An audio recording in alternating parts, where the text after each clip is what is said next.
Sa unang kwarto, nilipat ko ang kanilang kama. And then, para may malagyan silang damit nila, ilagay ko na lang din ito. Tapos, pwede na sila mag-study sa small table. Ganyan lang siya. Para lumuwag. And, naglinis na rin ako ng CR, syempre. Para always malinis. Tapos, malinis na rin yung aking kwarto. Then, nilagay ko na rin dito sa gilid itong lagayan ng mga abubot.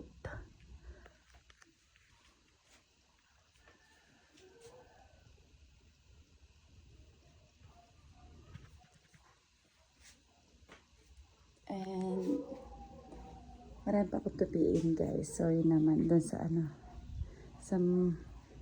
marami kong tutupiin. Ganyan lang yung sala. Then, ito naman yung dining table. Pinagharap ko na lang din yung dalawang ref. Para kapag gusto ng mga bata mag-study dito sa dining table, is pwede na. Ayan. Dito ko nilagay yung malaking ref. Mas matangkad kasi sa akin to. O, ayan. Ganyan siya kataas. Ganun lang, guys. Ayan. Malinis na rin. Ay, ko na rin yung microwave doon para ganyan lang. Yung bahay. Maliit pero malinis.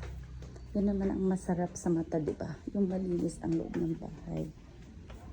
Then, dito ko na lang nilagay yung yung babasagin na mesa kasi masikip din sa sala. Sobrang laki kasi nito.